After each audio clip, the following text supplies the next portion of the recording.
भगवंतांचं स्मरण करत हा वाला जे श्लोक आहे गोविंद दामोदर स्तोत्रम मधला हा श्लोक गातात. तर ह्याचा अर्थ असा आहे की जिन्होंने अपने कर कमल से चरण कमलों को पकड़कर उसके अंगूठों को अपने मुख कमल में डाल रखा है और जो वट वृक्ष के एक पर्णपुट पत्ते के दोनों पर शयन कर रहे हैं, ऐसे बाल मुकुंद का मैं मन से स्मरण करता हूँ. तर इकडे बिल्वामंगल ठाकूर सांगतात भगवंतांचं स्मरण करतात. भगवंतांचं स्मरण करताना त्यांना जे स्मरण होतंय ते भगवंतांचं बाल रूप त्याचं वर्णन करतात. तर ते बाल रूपचं इकडे जे पॉवर पॉइंट प्रेझेंटेशन आहे त्यामध्ये फोटो पण दिलेला आहे. तर हा वाला जे बाल रूप आहे ते बिल्वामंगल ठाकूरांच्या डोळ्यासमोर दिसत असते. ते सांगतात की करार विंदे आपल्या करकमळाने म्हणजे हाताने चरण कमळ पायाला धरून पायाचा जे अंगठा आहे ते अंगठा आपल्या मुखकमल मध्ये घेऊन एक बाल रूप बाल्यावस्थामध्ये भगवंतांचं जे सुंदर असं दृश्य सुंदर असं रूप बिल्वामंगल ठाकूरांना दिसत असते. ते बिल्वामंगल ठाकूर या भजन मध्ये सांगतात. तर या भजनचा मेन उद्देश म्हणजे काय, जरी डोळे नसले तरीही भगवंतांना आपण बघू शकतो का, हे बिल्वामंगल ठाकूर स्वतः हे भजन मध्ये लिहून देतात. आणि हे जे गोविंद दामोदर स्तोत्रम जे आहे हे सिक्वेन्स मध्ये नसून जसं जसं बिल्वामंगल ठाकूरांना भगवंतांचं दर्शन होत जातं तसं तसं बिल्वामंगल ठाकूर श्लोकची रचना करत जातात. तर पुढच्या श्लोक मध्ये बिल्वामंगल ठाकूर सांगतात, पुढचं जे श्लोक आहे गोविंद दामोदर स्तोत्रम मधला, श्री कृष्ण गोविंद हरे मुरारी हे नाथ नारायण वासुदेवा जिह्वे पिबस्वामृतमेतदेव गोविंद दामोदर माधवेती. भगवंतांचं ते बालरूपचं दर्शन झाल्यानंतर ना बिल्वामंगल ठाकूरांना दुसरं दृश्य काय दिसतं, म्हणजे त्यांना कळतं की आपल्याला संकटातून वाचवणारे कोण आहेत, गोविंद दामोदर माधवेती. आपल्याला फक्त गोविंदच वाचवू शकतात असे विचार करून ते ह्या श्लोकचं रचना करतात. या ठिकाणी भगवंतांचं नाव सांगितलं, भगवंतांचे किती 3-4 नाव घेतलात, श्रीकृष्ण गोविंद मुरारी नारायण वासुदेव तथा गोविंद. हे सर्व जे चिंतन आहे बिल्वामंगल ठाकूर डोळे बंद करून जे जे दृश्य दिसते ते दृश्य ते श्लोकामध्ये कन्वर्ट करून हा स्तोत्रम लिहितात. तर पुढचा श्लोक जे आहे, पुढच्या श्लोक मध्ये वृंदावनच्या लीला, जे बिल्वामंगल ठाकूरांना वृंदावनला जायचं होतं तर ते आता नेक्स्ट पार्ट मध्ये आता वृंदावनला चालले. तर तिकडच्या गोपकन्या जे गोपी आहेत, जे भगवंतांच्या जेव्हा भगवंत मथुरेला जातात त्यांच्या विरहामध्ये आणि जेव्हा भगवंत वृंदावन मध्ये असतात तिकडचे लीला आता पुढच्या श्लोक मध्ये बिल्वामंगल ठाकूर सांगतात. तर त्यातला पहिला श्लोक म्हणजे विक्रेतु कामाखिल गोपकन्या मुरारी पादार्पित चित्त वृत्ती दद्यादिकं मोहवशावदचत् गोविंद दामोदर माधवेति. जिनकी चित्तवृत्ति मुरारी के चरण कमलों में लगी हुई है वे सभी गोपकन्याएं दूध दही बेचने की इच्छा से घर से चली. उनका मन तो मुरारी के पास था, अतः प्रेमवश सुध बुध भूल जाने के कारण दही लो दही इसके स्थान पर जोर जोर से गोविंद दामोदर माधवेती आदि पुकारने लगे. तर इकडे बिल्वामंगल ठाकूर जे सांगतात ते म्हणतात की जेव्हा गोपी दही दूध विकायला जेव्हा वृंदावनच्या गल्लीमध्ये जेव्हा गल्लीमध्ये जातात विकायला दूध दही, तर तेव्हा ते भगवंतांच्या चिंतन मध्ये एवढे रममान होतात की त्यांना कळत नाही आपण कशासाठी आलो काय करतोय. तर डोक्यावर तर माठ आहे दूध आणि दहीचा, विकायला आले दूध दही, तर ते पूर्ण भगवंतांच्या लीलामध्ये भगवंतांच्या विरहामध्ये रममान होऊन दूध घ्या दही घ्या या ठिकाणी जोर जोरात ओरडतात की म्हणतात कोणीतरी गोविंद घ्या कोणीतरी दामोदर घ्या, आणि दुसरे गोपी गात असतात बाजूने गोविंद दामोदर माधवेती.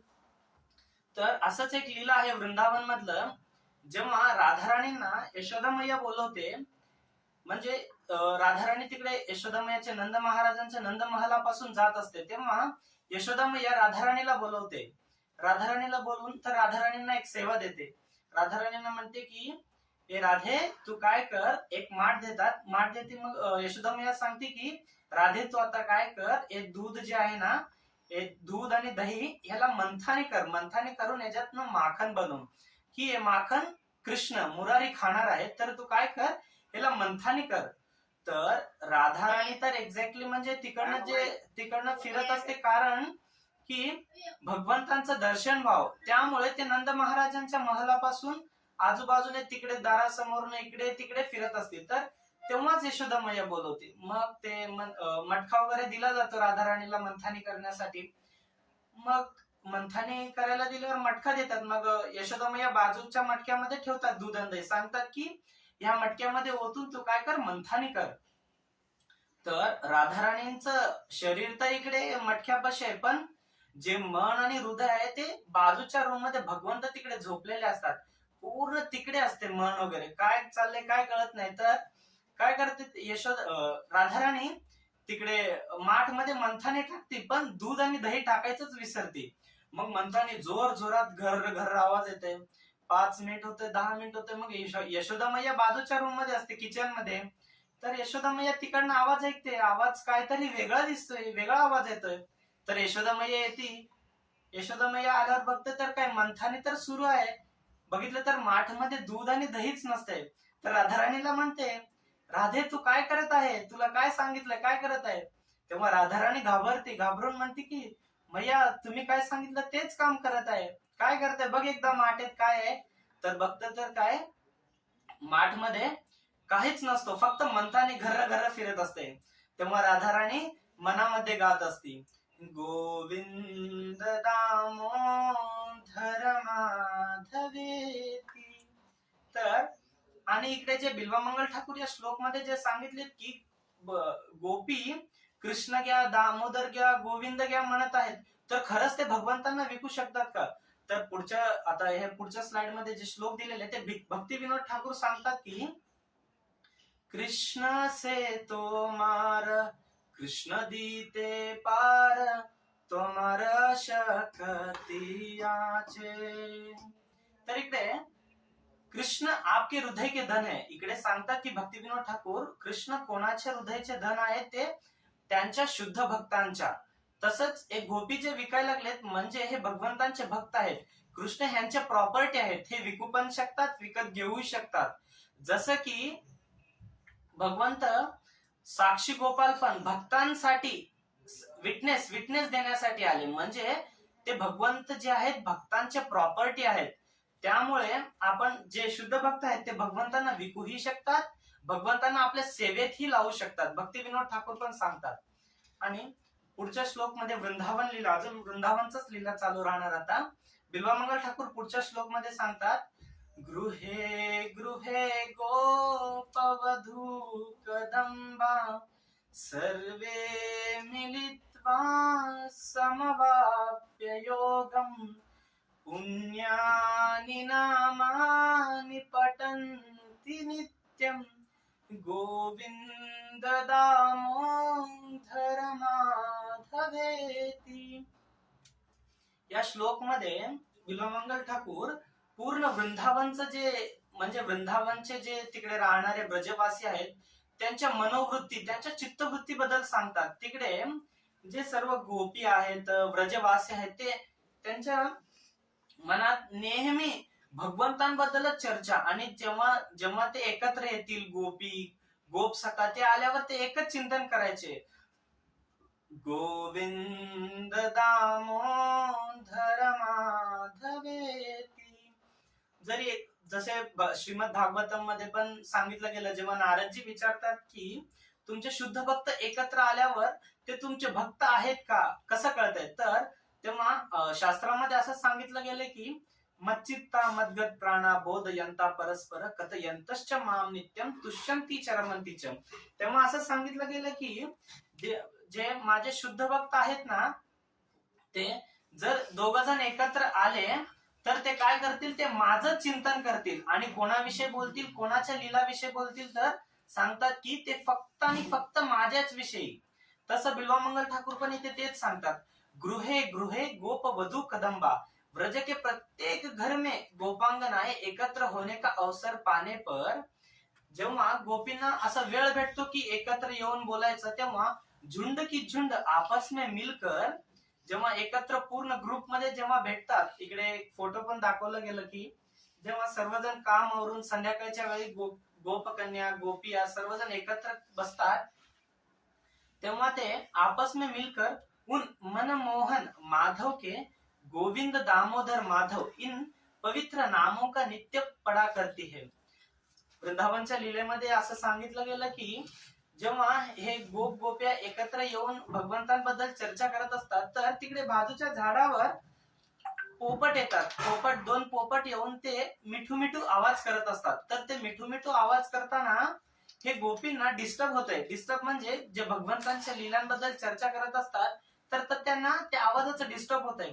तर एक गोपी उठून ते जे पोपट असतात, दोन पोपट, त्यात त्यांच्या जवळ जाऊन म्हणते की हे तू मिठू मिठू विनाकारण व्यर्थ मध्ये तुझा आवाज जे आहे ते मधुर आवाज वेस्ट करू नको. तर तू काय कर, तुला सुंदरसं भजन सांगते, ते सुंदरसं भजन तू म्हणत राहा सदैव. तेव्हा गोपी म्हणते की गोविंद दामोदर माधवेती. तर हे गोपींचं जे चित्तवृत्ती असते, प्रत्येक वेळी ते काही असो, म्हणजे कोणाशी मिळणं असो, कोणासोबत बोलणं असो, कुठं बसणं असो, प्रत्येक वेळेस त्यांच्या मनात हेच भजन चालू असायचं, गोविंद दामोदर माधवेती. आणि जेव्हा रासलीलेत पण जायचे, रासलीलेत जात असताना गोपींचे सर्व जे काम असतात, हातातले काम, जर संध्याकाळ झाला तर हातातले सर्व काम सोडून, असं सांगितलं गेलं कृष्णा बुक मध्ये, जे भगवंतांच्या कृष्ण लीलेमध्ये, की संध्याकाळ वेळ अंधार पडायचं सुरुवात झालं की एक एक गोपी भगवंतांच्या रासलीलेसाठी वृंदावनच्या वनामध्ये निघून जात होते. आणि तेही कसं जात होते, हातातले काम सर्व इकडच्या तिकडे. त्यामध्ये विवाहित गोपी होते, अविवाहित गोपी होते, बाल गोपी पण होते, सर्व गोपी होते. ते हातातले सर्व काम सोडून अंधार होत झालं की ते निघायचे आणि जाता जाता रस्त्यात जोर जोरात गात जायचे, गोविंद दामोदर माधवेती. आणि बिल्वामंगल ठाकूर सांगतात, हे जे गोविंद दामोदर माधवेती, हे जे तीन जे भगवंतांचे मुख्य नाव आहेत, आणि हे कसे आहेत, पुण्यानी नामानी पठंती नित्यम. हे जर नाम आपण सदैव गात राहिलो तर आपले काय होतात, पुण्य हे वाढत जातात. कारण जे पुण्यांची गणना करणार आहेत, जे पुण्याची गणनाही करू शकत नाही, ते ताकद कशामध्ये आहे, म्हणजे भगवंतांच्या शुद्ध नामात. आणि ते शुद्ध नाम असेल तर कुठलं, म्हणजे गोविंद दामोदर माधवेती. आणि पुढच्या श्लोक मध्ये बिल्वामंगल ठाकूर सांगतात की हे जे नाम आहे फक्त भगवंतांच्या विरहामध्येच घ्यायचं का, तर आपल्या सुखामध्ये, आपल्या दुःखामध्ये काय घ्यायला पाहिजे. इथे आणि पुढच्या इथे ह्या श्लोक मध्ये असं सांगितलं गेलं की जरी भगवंतांपासून दूर जरी असलो, आपल्या घरात जरी असलो, तरी आपण भगवंतांचं नाम घेऊन भगवंतांचं स्मरण करून आपण ते जी लीला आहे त्यामध्ये रममान होऊ शकतो. इकडे सांगतात की सुखम शयाना निलये निजेपी नामानि विष्णु प्रवदन्ति मर्त्या ते निश्चितं तन्मयतां व्रजन्ति गोविंद दामोदर माधवेती. काही गोपी असतात, ते वृद्ध असतात, तर ते जास्त चालू शकत नाहीत, भगवंतांच्या रासलीलेत भाग घेऊ शकत नाही, भगवंतांचं दर्शन घेण्यासाठी नंदमहल पर्यंत येऊ शकत नाहीत. कारण वृंदावनच्या बाकीच्या एरियामधून जे गोपी येणार होते त्यामध्ये वृद्ध गोपी होते, विवाहित होते, अविवाहित होते, बाल्य गोपी पण होते. तर जे वृद्ध गोपी होते, ज्यांना चालता येत नाही, तर ते पण कसं भगवंतांचं नाम घेत होते, ते बिल्वामंगल ठाकूर इकडे श्लोक मध्ये सांगतात, सुखम शयानम निलये निजेपी, अपने घर में ही सुख से शय्या पर शयन करते हुए. म्हणजे जरी चालता येत नसेल तरी त्यांची जर तीव्र इच्छा असेल तर ते घरातल्या झोपलेल्या पलंगवर झोपूनही जर ते भगवंतांचं नाव, कुठलं नाव, गोविंद नाम, गोविंद दामोदर माधवेती, ते निश्चितम तन्मयता, हे जे सुख म्हणजे हे जे घरात असून झोपून पलंगवर असूनही भगवंतांचं नाव जरी घेतले ना, ते कसं, निश्चितम तन्मयता, तन्मयपूर्वक, म्हणजे मनात असं दृढ निश्चय, भगवंत हे नाव ऐकायला पाहिजे, हे जे आपण नाव घेतो ते फक्त आणि फक्त भगवंतांसाठी, निस्वार्थपणे, दुसरा काही उद्देश नाही, एकच उद्देश, ते उद्देश म्हणजे काय, भगवंतांना प्रसन्न करणे आणि भगवंतांचं दर्शन घेणे. जर ते निश्चितम तन्मयताम व्रजंती, या व्रज वृंदावन मध्ये राहून जर आम्ही तन्मयतेने भगवंतांचं नाव घेतलं, कुठलं नाव, गोविंद दामोदर माधवेती, तर इकडे या श्लोक मधून बिल्वामंगल ठाकूर सांगण्याचा प्रयत्न करतात की जरी आपली जर शक्ती नसेल, चालत भगवंतांचं दर्शन घेत, तिकडे मंदिरात जाऊन दर्शन घेणं होत नसेल, तर आपण घरात असलो तरी हे कोणासाठी आहे, जे वृद्ध आहेत, ज्यांना चालता येत नाही, त्या गोपींसाठी बिल्वामंगल ठाकूर सांगतात की ते घरात पलंगवर झोपून देखील भगवंतांचं नाव घेतात. तर इंग्लिश मध्ये असं सांगितलं गेलं की if there is wish there is way, तसं जर इच्छा ते मार्ग, जर आपल्याला इच्छा असेल, मनात दृढ निश्चय असेल, तर आपण घरातल्या पलंगवर झोपून देखील वृंदावनच्या लीलेत आपण प्रविष्ट होऊ शकतो आणि तिथल्या लीलेमध्ये आपण रममान होऊ शकतो. हे बिल्वामंगल ठाकूर या श्लोक मध्ये सांगतात. जे गोपी भगवंतांच्या रास लीलेत वृंदावनच्या निधिवन मध्ये, बाकी वन मध्ये जे रास लीलेमध्ये आनंदाने रममान होत आहेत, त्याच प्रकारचं आनंद हे गोपी, जे वृद्ध गोपी होते, ते घरातल्या पलंगवर झोपून पण घेत होते. तर ते कसं काय, ते इकडे सांगतात. ते निश्चितम तन्मयताम, तन्मय म्हणजे मनातील दृढ निश्चय, आणि तन्मयचा हे शब्दाचा अर्थ बिल्वामंगल ठाकूर सांगतात की तन्मय म्हणजे मनात असं खूप दृढ निश्चय, खूप इच्छा, हे भगवंत ऐकायला पाहिजे, हे नाव जर भगवंत ऐकलं तर भगवंतांचं दर्शन होऊ शकतंय मला. हे जे गोपींचं जे भाव होतं ना, ते खूप म्हणजे खूप श्रेष्ठ भाव होतं. त्यामुळे इकडे बिल्वामंगल ठाकूर सांगतात, जे हे घरात जरी असले तरी हे वृंदावनच्या रासलीलेमध्ये प्रविष्ट झालेले आहेत, हे गोपी सांगतात. तर पुढच्या श्लोक मध्ये इकडे बिल्वामंगल ठाकूर सांगतात, जिह्वे सदैवा भज सुंदरानि नामानि कृष्णस्य मनोहरानि समस्त भक्तार्तिविनाशानि गोविंद दामोदर माधवेती. हे जिव्हे तू सदा श्री कृष्ण चंद्र के ही गोविंद, हे दामोदर, हे माधव, इन मनोहर मंजुल नामों का जो भक्तों के समस्त संकटों की निवृत्ती करने वाले हैं, भजती रहे. तर इकडे बिल्वामंगल ठाकूर जे गोविंद दामोदर स्तोत्रम मधले हे जे श्लोक सांगतात, हे श्लोक रिक्वेस्ट करतात. कोणाला रिक्वेस्ट करतात, तर आपल्या मनाला रिक्वेस्ट करतात. कारण भगवंत देखील उद्धवजींना भगवंत देखील सांगतात, उद्धव मन नाही 10-20.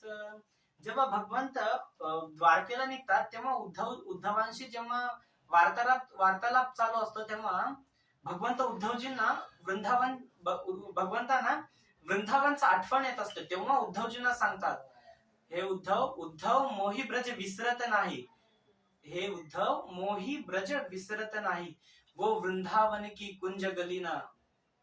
तर भगवंत उद्धवजींना सांगतात की हे जे मन आहे, मन एक आहे, 10-20 मन पण नाहीत, एकच मन असल्यामुळे हे मन काय करते, वृंदावनला जाते. तसं भगवंत मनाबद्दल सांगतात की मन एकच असून आपण एका वेळी एकच चिंतन जर केलो तर आपण त्या गोष्टी सक्सेस होऊ शकतो. तसं इकडे सांगतात, जिव्हे सदैव भजसुंदराणी नामानि कृष्णस्य मनोहराणी समस्त भक्तीर विनाशनानी गोविंद दामोदर माधवेती. तर इकडे सांगतात की हे जीव तू काय कर, भगवान श्रीकृष्ण चंद्र यांच्या पवित्र नामांचं तू भजन कर मंजुल नामों का जो भक्तों के समस्त संकट, आणि हे भगवंतांचं जे नाव आहे ते कसं आहे, भक्तों के समस्त संकटों की निवृत्ती. जर आपण संकटामध्ये असलो तरीही भगवंतांचं नाव घेतलं तरी आपण ते संकट प्रॉब्लेम सॉल्व्ह होईल आणि ते संकट झेलण्यासाठी ताकद जे आहे ते आपल्याला भगवंतांचं नाम घेऊ शकतो. त्यामुळे आपण जे आहे संकटात असलो तरीही भगवंतांचंच नाव घ्यायला पाहिजे. सुखामध्ये असलो तरी भगवंतांचं नाव, दुःखामध्ये जरी असलो तेव्हाही भगवंतांचं नाव. पुढच्या श्लोक मध्ये बिल्वामंगल ठाकूर सांगतात, सुखावसाने इधमेव सारम, दुःखावसाने इदमेव गेयम, देहावसाने इदमेव जाप्यम, गोविंद दामोदर माधवेती. जसं की मी मागच्या श्लोक मध्ये सांगत होतो, भगवंतांचं नाव कसं आहे की संकटामध्ये जरी घेतलो तर आपण ते संकट निवृत्ती होते, म्हणजे त्याच्यातून आपल्याला आपलं जे प्रॉब्लेम आहे ते प्रॉब्लेम सॉल्व्ह होऊन जातात. तेच ह्या श्लोक मध्ये बिल्वमंगल ठाकूर सांगतात, सुखा वसाने इदमेव सारम, सुख के अंत में यही सार है. जेव्हा आपल्याला खूप आनंद भेटतो ते आनंदाचा सार काय आहे, म्हणजे गोविंद दामोदर माधवेती.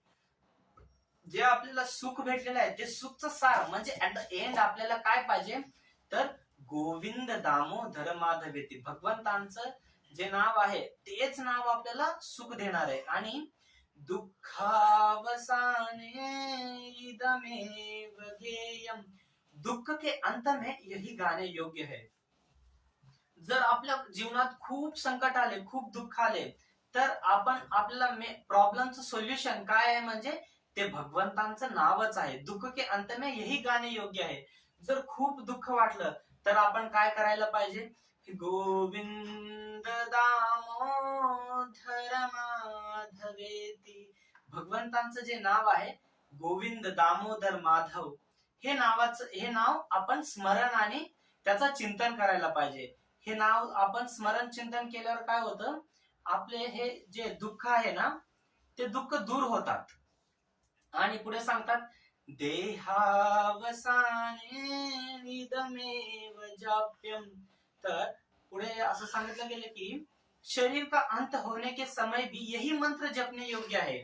जसं आपणही कुठे देहांत झालं तर आपण बी तिकडे शेवटचा, जरी तो शिकलेला माणूस असेल, सायंटिस्ट असेल, डॉक्टर असेल, जरी तो भगवंतांना मानत नसेल तरीही तोही अंत्यक्षणाला म्हणतो की राम नाम सत्य है.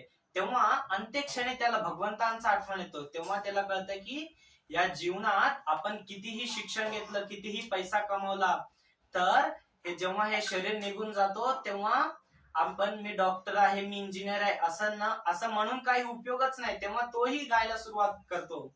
जो भगवंतांना मानत नाही, जो शास्त्रांना मानत नाही, तोही गायला सुरुवात करतो, गोविंद दामोदर माधवेती.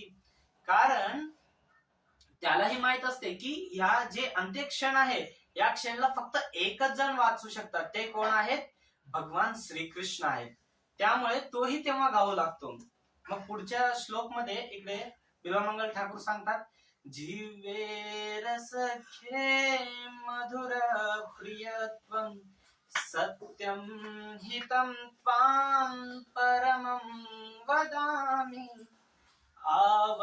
आवर्ण्येतां मधुराक्षराणि, गोविंद दामोदर माधवेती. हे रसों को चखने वाले जीवे, तुझे मीठी चीज बहुत अधिक प्यारी लगती है, इसीलिए मैं तेरे हित की एक बहुत ही सुंदर और सच्ची बात बताता हूँ. तू निरंतर गोविंद दामोदर माधव इन मधुर मंजुल नामों की आवृत्ती किया कर. तर इकडे बिल्वमंगल ठाकूर आपल्या मनालाच समजवतात, कारण हे मनचं जे गुणधर्म आहे ते भगवद्गीतेत पण सांगितलेले आहे. विषया विनिवर्तन्ते निराहारस्य देहिनां, रसवर्ज रसो अप्यस परम दृष्ट्वा निवर्तते. तर भगवद्गीतेमध्ये पण सांगितलं गेलं की अर्जुन विचारतात हे जीव असं काय आहे, तर तेव्हा भगवंत सांगतात विषयाविनिवर्तनते, हे जे जीव आहे ना ह्याला प्रत्येक वेळेस रसवर्ज रसोपेस, प्रत्येक वेळेस काय तर नवीन विषय नवीन नवीन हवा असतो, त्यामुळे ते भौतिक गोष्टीत रममाण व्हायला खूप लवकर अटॅचमेंट होतंय. त्यामुळे तू काय करते, बिल्वमंगल ठाकूर सांगतात जिवे रसज्ञ मधुर प्रिय, हे जीव तू कसा आहे, तुला गोड गोष्टी खूप आवडतात, प्रत्येक वेळेस काय तर तुला नवीन हवं असतं, तर तू काय कर, बहुत अधिक प्यारी लागती है, तुला खूप आवडते, तर तू काय कर, मी तुझ्या हे हिताचा गोष्ट म्हणजे तुझ्यासाठी खूप गुड न्यूज आणले. काय आणले म्हणजे एक बहुत ही सुंदर और सच्ची बात बतातो. हे गुड न्यूज कसं आहे, खरं आहे आणि खूप सुंदर आणि खूपच गोड आहे. तर कसं म्हणजे केशवा माधवा तुझ्या नावात रे गोडवा, रिअल स्वीटनेस आणि मधुराधिपती अखिलम मधुरम, स्वीटर दॅन स्वीटेस्ट. भगवंतांचं नाव कसं आहे, जे गोड आहे, गोड पेक्षाही अधिक गोड. तसं इथं सांगतात बहुत ही सुंदर और सच्ची, एक असं एक गोड आणि खरं गोष्ट आहे. तर पुढे सांगतात की तू निरंतर जप कर. कुठल्या गोष्टीचा जप कर, गोविंद दामोदर माधवेती. जेव्हा बिल्वमंगल ठाकूरचे डोळे जातात, तर बिल्वमंगल ठाकूर भगवंतांची प्राप्ती कसं करायला पाहिजे ते आपल्याला या स्तोत्रामधून सांगतात. तर आपल्याला बाहेरच्या लोकांना प्रसन्न करण्यापेक्षा पहिला आपल्या जीवाला समजवायला पाहिजे, जीवाला समजवायचं आहे की आपलं हे जे देह आहे, मनुष्य जन्म, हे जे शरीर प्राप्त भेटलेलं आहे आपल्याला, हे जर काय म्हणजे एक्झॅक्टली ह्याचा यूज काय म्हणजे भगवंतांच्या नामचिंतनात आपल्या रममाण व्हायचं आहे. ते नामचिंतन कुठलं म्हणजे गोविंद दामोदर माधवेती. तर पुढच्या श्लोक मध्ये सांगतात त्वमेव याचे मम देहि जीवे, समागते दंडधरे कृतांते, वक्तव्यमेवं मधुर सुभक्ता, गोविंद दामोदर माधवेती. हे जीवे, मैं तुझे से एक भिक्षा मांगता हूँ, तू ही मुझे दे, वह यह कि जब दंड पानी यमराज इस शरीर का अंत करने आवे, तो बड़े ही प्रेम से गदगद में हे गोविंद, हे दामोदर, हे माधव, इन मंजूल नामों का उच्चारण कर. तर बिल्वमंगल ठाकूर गोविंद दामोदर स्तोत्रमच्या शेवटच्या पंक्तीमध्ये म्हणजे शेवटच्या 2 श्लोकामध्ये येऊन सांगतात की हे जिव्हे रस जीव, हे जे शरीर आहे या मनाला बिल्वमंगल ठाकूर भिक्षा मागतात. तर काय सांगतात, त्वमेव याचे मम देहि जीवे, मी माझ्याच शरीराला भिक्षा मागतो. काय मागतो म्हणजे त्या सांगतो की या जीवाला जेव्हा दंडपाणी यमराजांचं जेव्हा दर्शन होतो, तेव्हा तू दंडपाणी यमराज इस शरीर का अंत करने आवे तू बडे ही प्रेम से. जसं पोलीस देखील जेव्हा चोराला पकडायला येतात तेव्हा चोर जोर जोरात ओरडत असतो की मी काहीही गुन्हा केलेला नाही, माझ्याकडून काही चूक झालेलं नाही, कृपया करून मला वाचवा. कारण त्या पोलिसांना काय रिक्वेस्ट करत असतो, कारण त्यांच्याकडे ताकद काय असतो म्हणजे ह्याला सोडू शकतात. तसंच इकडे बिल्वमंगल ठाकूर सांगतात की आपल्याला सोडवण्याचा ताकद एकच माणसाकडे आहे, आणि तो माणूस म्हणजे कोण, गोविंद दामोदर माधवेती. तर आपल्याला भगवंतांचं नाव घ्यायचंय. जसे आचार्य देखील सांगतात की इतना तो करना स्वामी जब प्राण तन से निकले, गोविंद नाम लेके तब प्राण तन से निकले. हे जीवन सक्सेस झालं केव्हा आपण म्हणू शकतो, जेव्हा अंतकालेच मामेवम स्मरण मुक्त्वा कलेवरम यम प्रयाति समद्भावम. जेव्हा आपला अंतकाल येतो तेव्हा जर भगवंतांचं आपल्याला, जर आपण भगवंतांचं ध्यान करू शकलो, भगवंतांचं जे नाव आहे आपल्या मुखकमलातून जर बाहेर पडत असेल, तर तेव्हा आपलं जीवन सक्सेस झाल्यासारखं. अंत्यक्षणी आपल्या मुखातून भगवंतांचं नाव निघावं म्हणजे आपण जीवनभर भगवंतांचं भक्ती करायला पाहिजे. जसं जे फायनल एक्झाम आपल्याला जर पास करायचं असेल तर आपल्याला वर्षभर अभ्यास करावा लागतो, त्याचप्रमाणे जर अंत्यक्षणी आपल्याला जर भगवंतांचं नाव आपल्या जिभेवर यायचं असेल तर आपल्याला जीवनभर भक्ती करावं लागेल. भक्ती हे वृद्धावस्थेत करण्यासाठी नाही. जसं प्रल्हाद महाराज सांगतात की भक्ती हे वयाच्या 5व्या वर्षापासून करायला पाहिजे. 5वं वर्ष का बर, तर असं सांगितलं गेलं शास्त्रामध्ये, वयाच्या 5व्या वर्षी आपली बुद्धी जी आहे ते विकसनशील येते.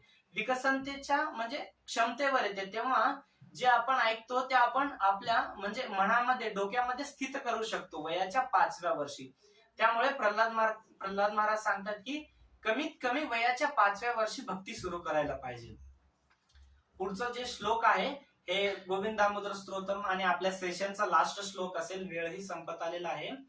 तर या श्लोक मध्ये बिल्वामंगल ठाकूर भगवंतांचं जे नाव आहेत अजून या ठिकाणी जवळपास 6 ते 7 नाव अजून ऍड होतात.